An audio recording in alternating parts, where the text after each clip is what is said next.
Assalamualaikum warahmatullahi wabarakatuh. Alhamdulillahirabbil alamin. Nahmaduhu wa nasta'inuhu wa na'udzu billahi min syururi anfusina wa min sayyiati a'malina may yahdihillahu mudilla lahu wa may yudlilhu fala hadiyalah. Asyhadu an la ilaha illallah wa asyhadu anna Muhammadan abduhu wa rasuluh.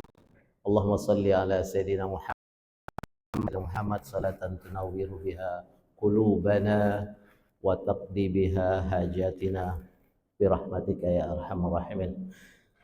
Segala puji bagi Allah yang terhormat, Ketua Umum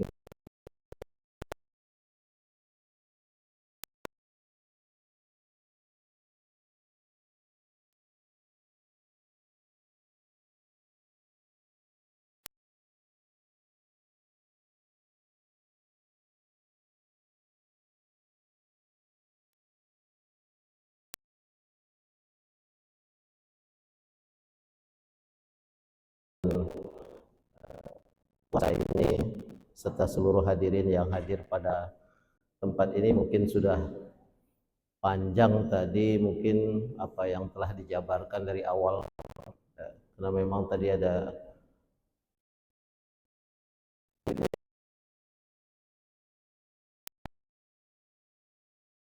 semua yang telah bersusah payah untuk mengadakan acara ini dari panitia.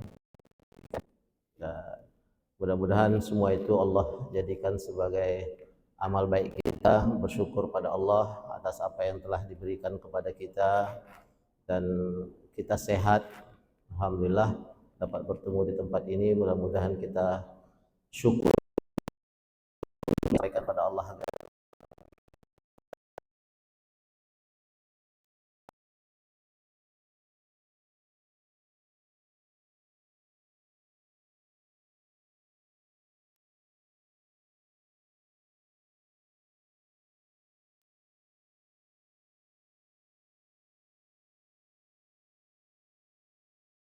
murid teriring doa kita untuk anak-anak kita untuk menjadi orang-orang yang saleh di kemudian hari.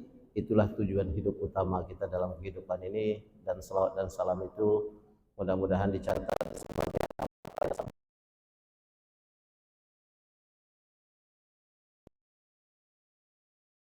syafaat beliau. Amin ya rabbal alamin. Bagaimana? Duduk atau berdiri? Udah capek kayaknya dari pagi ya. Baiklah, sebenarnya saya tak ingin juga menyusah-nyusahkan kita untuk memahami yang dalam arti tasawuf itu. Tasawuf itu sebenarnya sudah tergambar juga ketika kita masuk pondok. Masuk pondok ada 3 mahfuzat bagi anak-anak kita. Ada 3 mahfuzat yang selalu dijadikan gambaran perjuangan, ya. Gambaran perjuangan di dalam hidup itu adalah, pertama adalah yang dijelaskan manjadda wajada, yang bersungguh-sungguh pasti mendapat.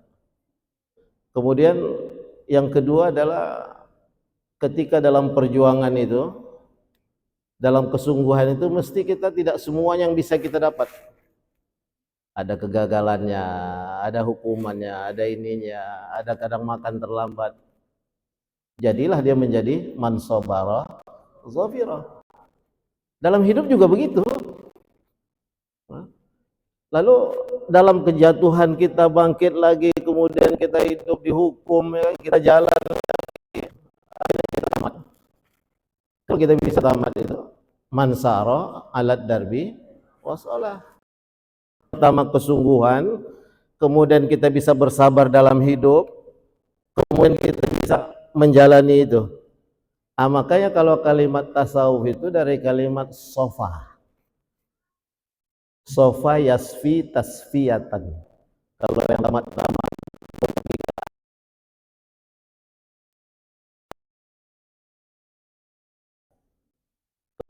nanti yang lulus tuh misalnya 10, zaman kami dulu dengan Ustaz Mustafa tahun 88 kita di Mesir, di Al-Azhar, itu bisa naik, kalau pelajaran 13 lulusnya 10 masih bisa naik tingkat namanya. Tapi yang 3 nih tasfiyah. Maksudnya kita udah tingkat 2, yang 3 mata kuliah yang tingkat 1 itu harus kita bersihkan gitu. Itu tasfiyah namanya. Jadi sofa, yasfi, tasfiyatan. Tasfiyatan. Jadi tasfiyah itu adalah pembersihan. Saya tidak akan panjang-panjang, ini sedikit pembukaan, nanti boleh kalau bertanya nanti baru kita ini kan kita kembangkan. Tasfiyatan, sofa, yasfi, tasfiyatan. Nah, alatnya untuk menyaring itu tasfiyah. Ya kan? Musaffa namanya. Musaffa itu alat penyaring. Kita kalau mau nyaring teh kan supaya bubuk-bubuk itu tak masuk. Itu musaffa namanya itu, penyaring itu. Yang datang nanti yang bersih-bersih kan. Itu yang tasawuf itu. Jadi tasfiyatan dia. Nah, apa yang bisa menghubungi ke sana untuk menjadi tasfiyah itu syariah. Itulah gunanya anak-anak kita masuk pondok. Tujuan utama hidup manusia di atas dunia ini menjadi apa? Hamba yang soleh. Kan hamba yang soleh. Masalah kita nanti jadi guru, masalah kita jadi pimpinan pondok, masalah kita jadi kiai, masalah jadi pimpinan bank, itu bonus dari Allah saja. Untuk menuju akhirat itu apa? Kesolehan. Kesolehan itu. Makanya ayah ibu itu memasukkan anak-anaknya ini, santi ini untuk masuk pondok itu untuk apa? Menjadi anak yang dalam arti Rabbana hablana min azwajina wa zuriyatina qurrata, sedap dipandang mata, sedap menjadi dia orang-orang yang soleh. Itu dikatakan tasfiyatan. Yang ilmunya disebut dengan tasawuf. Penyaringnya disebut musaffa. Orangnya itu disebut sufi. Ya. Untuk mencapai itu syariah. Ini anak ini dilatih. Cobalah anak kita kalau udah masuk di pondok 24 jam itu kan sholatnya berjamaah. Itu musaffa, dibersihkan.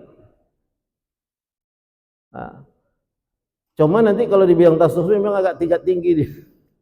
Nah, melalui syariat ini, melalui syariat kita ini, disitulah disebut sebagai apa namanya penyaring tadi, musaffa. Syariat ini nih jalannya nih. Nah, ketika dia sampai kepada nilai kebesaran Allah itu yang disebut ma'rifah. Dia tidak akan pernah sampai ke ma'rifahnya kalau dia tidak berjalan di atas.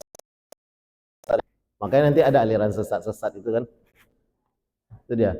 Maka orang sufi itu orang yang mengetahui Allah dalam tingkatan yang tinggi dengan keadaan syariah yang dia jalan. Mesti dia mengerti syariat. Jadi kalau kita mengertikan begini, ini kan kita sambil menyambut bulan puasa itu, ketika Allah menurunkan ayat tentang puasa itu pada tahun bulan Sya'ban yang menjelaskan auzubillahi minasyaitonirrajim ya ayyuhallazina amanu ya ayyuhallazina amanu. Allah membedakan enggak tingkat keimanan ketika itu? Enggak. Wahai orang yang semua merasa beriman, baik yang tingkat dasar, yang sholatnya pun mungkin tinggal ataupun sering mengakhir-akhirkan sholat. Wahai orang-orang beriman yang sholatnya tertib 5 waktu, tepat waktu. Wahai orang-orang beriman yang sholat wajibnya ditambah dengan rawatib, ditambah dengan sholat malam, masuk semuanya dalam ya ayyuhallazina amanu. Selama dia masih mengatakan dirinya beriman kepada Allah, maka Allah manggil semua. Diwajibkan atas kamu berpuasa sebagaimana diwajibkan atas orang-orang terdahulu. Tapi puasa kamu ini tak sama dengan puasa orang terdahulu. Agar apa? La'allakum tattaqun. Ketakwaan itu apa? Ketakwaan itulah yang disebut dengan secara dasarnya mengerti apa yang diperintahkan Allah dan menahan diri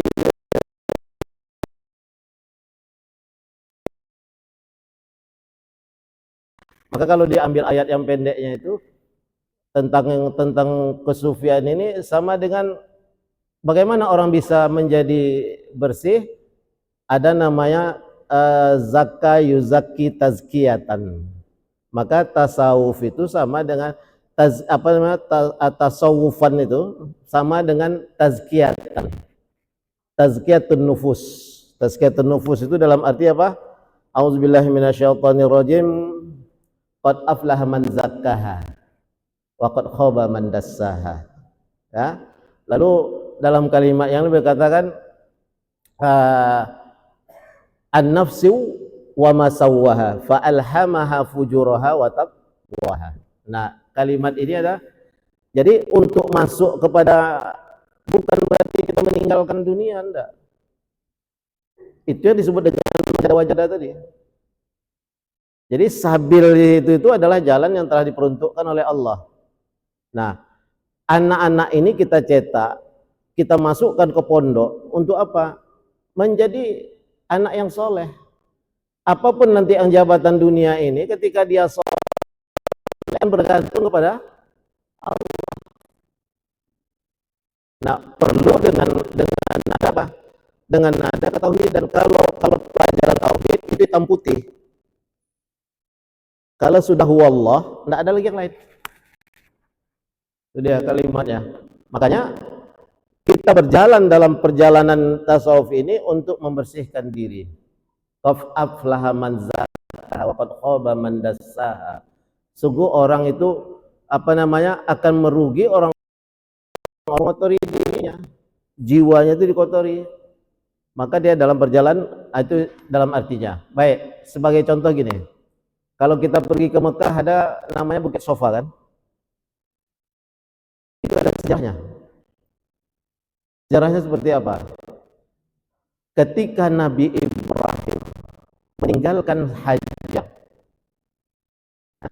di lembah di Bakkah Al-Mukarramah, Bakkah, kalau bahasa Al-Quran Bakkah, itu bertanya pada Ibrahim,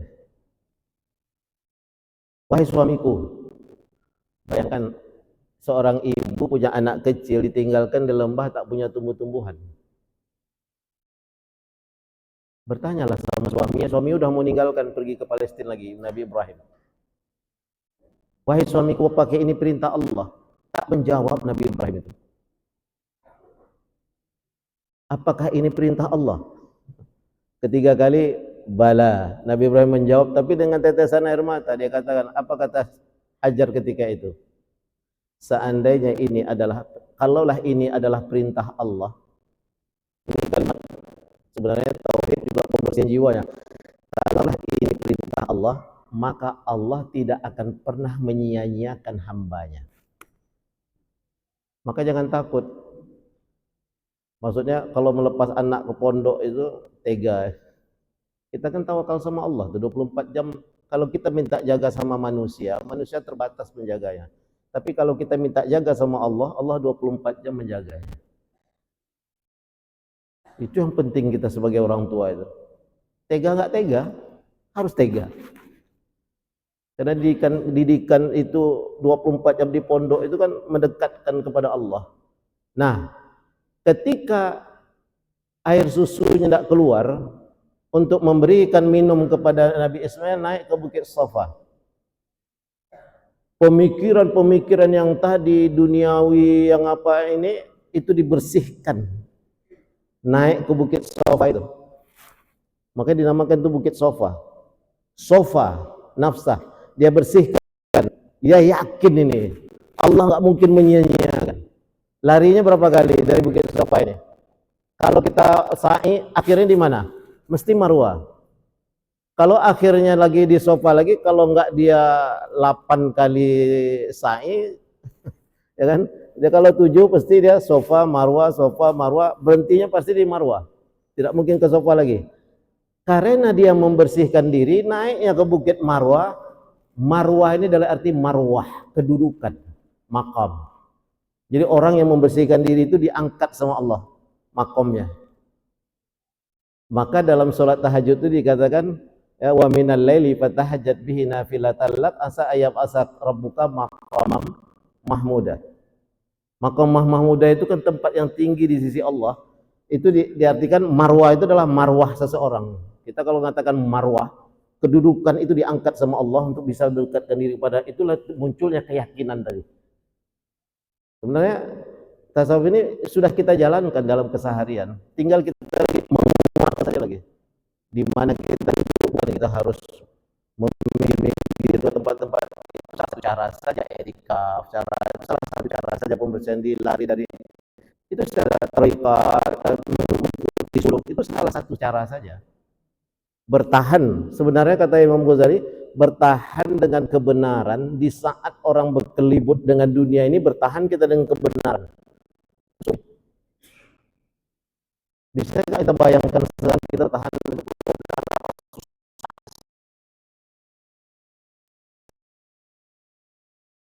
Kita bertahan dengan kebenaran itu.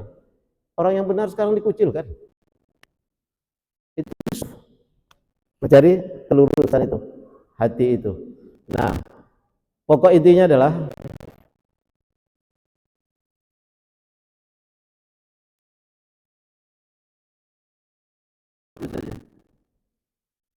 menyerahkan. Maka tadi manjada ada usaha, berjalan pada jalan Allah. Lihat ya, ini sebagai bukti bahwa Allah itu satu-satunya Tuhan. Cara mendeteksinya seperti apa? Begini.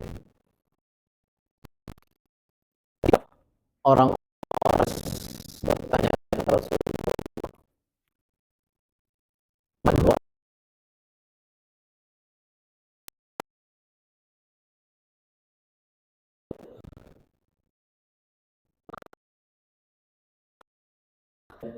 Rabbun Nas.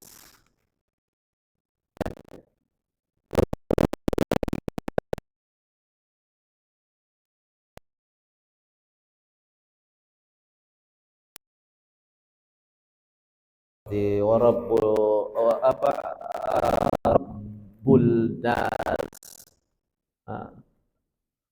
Kemudian Rabbul Falak. Kami juga punya. Di samping kabarnya ada 3 kekuatan besar di zaman itu. Allata, Rabbu Lata, Rabbu Uzza, Rabbu Manatul Ula. Jadi maka dulu ada nama orang Abdul Ka'bah, Abdul Uzza. Lalu Allah turunkan ceme'ah orang Quraisy dengan kalimat apa? Qul huwallahu ahad. Tidak ada batas. Ya.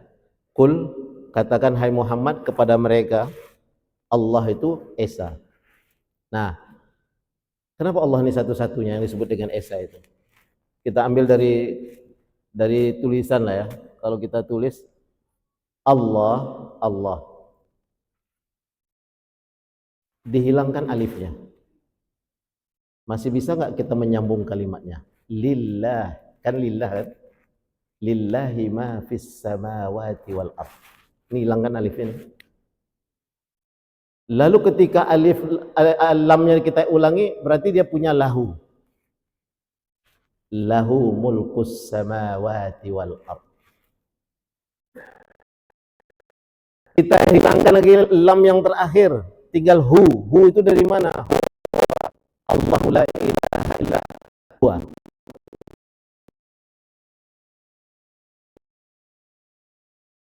Berhentikan di hu-nya. Kita nggak akan baca hu. Allahu la ilaha illa hu. Maka zikir hu itu huwa. Sekarang alif lam alif ha kita hilangkan. Apa kalimat yang bisa kita baca tentang Allah? Alif lam mim zalikal kitabul la raiba fihi hudal lil muttaqin. Siapa orang yang bertakwa itu? Allazina yu'minuna bil ghaib. Hilang dia semua kan? Bil ghaib kan? Berarti nama Allah itu dihilangkan satu-satu pun hurufnya akan menjadi tetap kepada Allah. Allah. Coba sekarang siapa yang ngaku Tuhan? Fir'aun. Hilangkan fa-nya. Jadi apa dia? Ra'un kan? Namrud dihilangkan dengan nunnya. Jadi apa dia? Marut ya kan? Yang ngaku Tuhan, yang ngaku Tuhan. Nah, nanti kalau kita bilang yang lain-lain nanti payah juga kita kan. Kita negeri kita mengakui 6 agama. Itu tanda keesaan Allah. Lalu kenapa kita tidak bisa mengerti tentang keberadaan Allah itu? Karena memang hawa dunia. Saya termasuk dalam. Nah, sebagai gambaran ya, Umar bin Khattab. Saya sudah sering cerita kalau ceramah-ceramah dia, Pak. Umar bin Khattab itu nih, bapak ibu-ibu ini kan anak-anak ini kan meningkat dewasa, tamat pondok nanti keluar apa. Bagaimana cara Umar bin Khattab mencari menantu? Suatu malam beriring berjalan. Umar bin Khattab kelebihannya itu. Lalu ketika sampai ke sebuah rumah ada perdebatan antara nenek dengan cucunya. Persoalan jualan. Air susu kambing dan susu onta itu murni mereka jual. Tapi sudah 3 bulan itu merugi. Karena orang-orang Yahudi curang, dicampur air susu itu jual murah. Mereka nggak mau campur, bertahan dengan harga yang biasa. Berkurang orang membeli.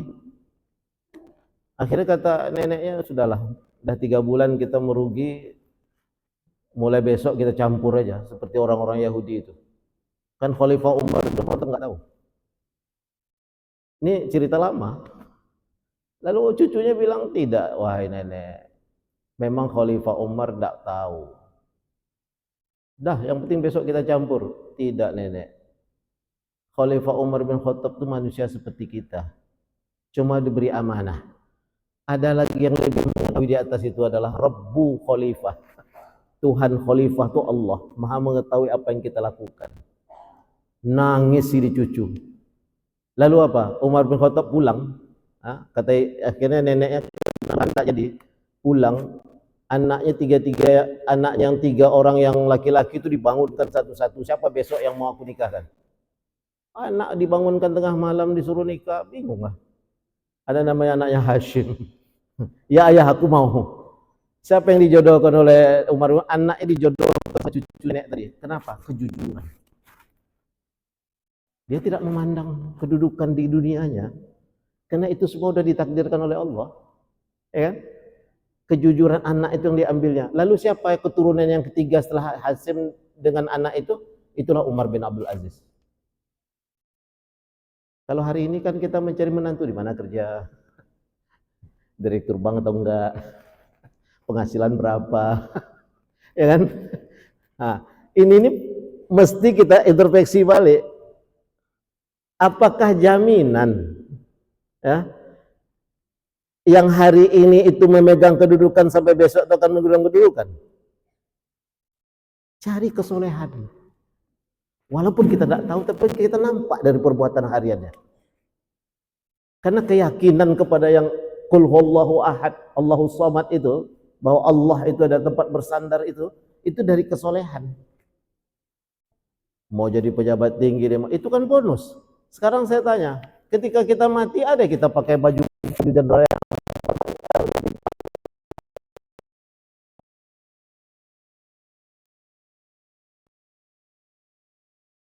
ya, adik-adik ya, saya dulu kan masuk gontornya tahun 80-an. Sekarang tahun dah 57. Yang terpikir dalam pikiran saya apa? Kalaulah umat Nabi Muhammad itu antara 60 dengan 70, kalau ngikut umur Nabi 57 tahun, 6 tahun lagi. Mau apa kita? Mau jadi ustaz terkenal sampai kapan? Sampai apa? Ujungnya di kaki sahabat-sahabat kita juga kan. Mayat itu waktu dimasukkan, wah ringan, nanti tunggu. Jangan dilempar dulu tanahnya. Kasih daun. Kalau kita kan biasa gitu kan, daun jangan terdengar. Tapi setelah kita masuk di dalam sudah ditimbun dengan apa orang tanah yang menimbun kita itu? Dengan apa? Dengan kaki. Apa yang kita tinggalkan? Ujung lagi tadi, sufi itu amal soleh. Makanya kalau kita, intinya sebenarnya ilmu tasawuf ini menyandarkan segala apa yang kita inikan kepada Allah. Itu saja sebenarnya simpelnya. Tetap manjadda wajada, tetap mansobaro zofiro, tetap mansaro alat darbi, itu adalah syariat yang kita jalani. Tapi sandaran kuat kita tetap kepada Allah. Allah yang menentukan. Kan begitu ditiupkan roh, 3 sudah ditentukan. Ajalmu, rezekimu, ya kan? Kemudian kau hidup senang atau susah di dunia itu sudah ditentukan oleh Allah. Tinggal kita jangan pernah mengumpat kepada Allah.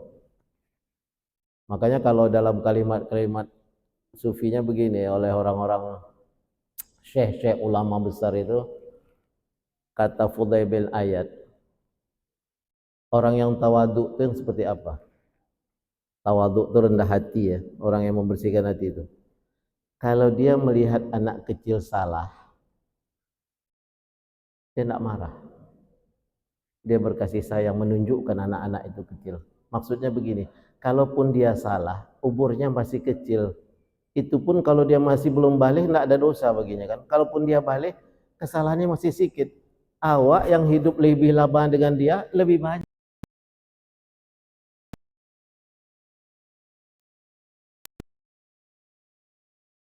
Lalu dia salah, tidak perlu marah. Ingatkan secara baik. Maksudnya apa? Dia sudah mungkin 20 tahun lebih dari kita sholatnya, lebih banyak pahala dari kita. Apa mau kita marahin? Kenapa kita harus menjatuh-jatuhkan orang itu? Itu sifat tawaduk tadi. Dan kata Fudail bin Ayad dalam tambahannya apa? Antakhruju min manzilika aw baitika, kalian keluar dari rumah kalian lalu kalian melihat seorang mukmin dan kalian yakin bahwa orang mukmin yang kalian lihat itu punya keistimewaan yang tak ada pada diri kalian. Itu sifat tawaduk. Dia rendah hati dia. Bukan rendah diri, jadi rendah hati dia. Kisah-kisah ini banyak yang bisa kita gali, bisa banyak yang kita ini kan, banyak kisah-kisah lama yang mungkin sebagai bagian daripada perjalanan hidup orang-orang yang orang tua kita sajalah, jangan zaman tabi'in, zaman sahabat. Simpel aja hidupnya di kampung, ada sawah, pergi ke sawah, makan, nah ini nikmatnya ini. Itu sebenarnya kehidupan sufi ya, yang pas jamnya sholat, pas ini ya makan.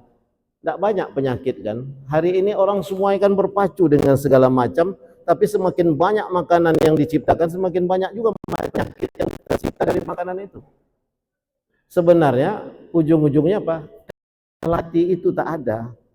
Yang dalam artinya alam nasrah laka sadrak. Jadi kalau Rasulullah itu menjelaskan alam nasrah laka sadrak, Allah menjelaskan ya Muhammad, bukankah kau telah aku bukakan lapangkan dadamu. Balik tadi karena juga kita menyambut Ramadan begini. Kalimat muttaqin tadi itu adalah cara untuk kita mendapatkan keridhaan Allah. La'allakum tattaqun. Mendapatkan ketakwaan itu mesti dengan upaya. Nah, kenapa kita capai muttaqin itu? Karena 3 dihasilkan dari nilai takwa. La'allakum tattaqun. Sufi itu mengarah kepada takwa. Nah, takwa itu ada 3. Pertama, ittaqullaha la'allakum tuflihun. Takutlah kepada Allah agar kamu hidup kamu.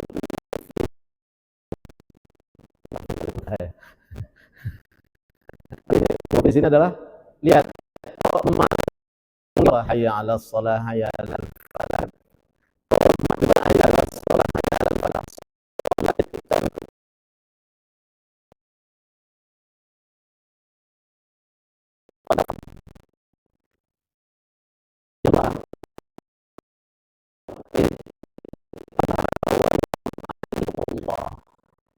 Itulah cara bapak ibu ini sekarang menyekolahkan anak nih.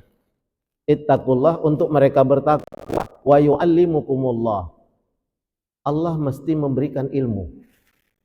Ilmu bukan hanya yang di kepala, tapi ilmu itu juga apa yang dia nasrah.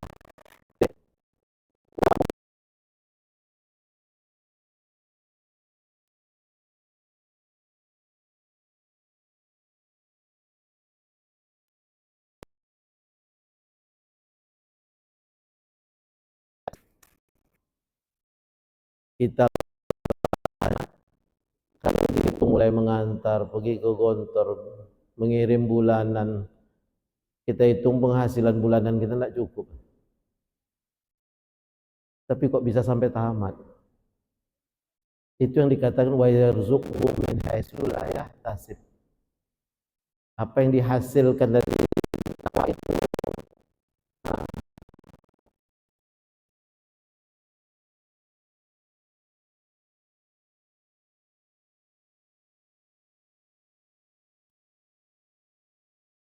ini yang dicari. Makanya Allah di akhir itu disebut dengan harfut taraji. La'alla itu kan harfut taraji, huruf untuk pengharapan. La'allakum tattaqun. Itu hasil dari nilai sufi tadi itu juga. Ketakwaan itu dari hasil sufi. Membersihkan jiwa itu tadi. Muncullah ketakwaan.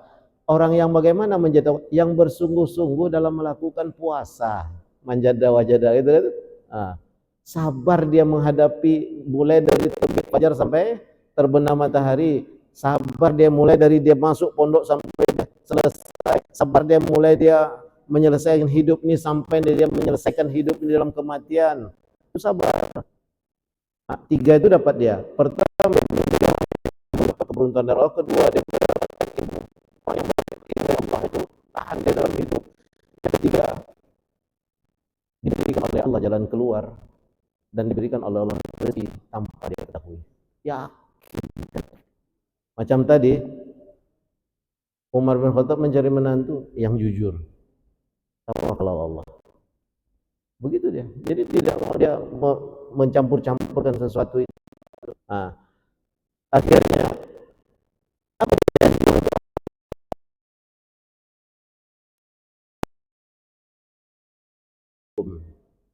nah, wajah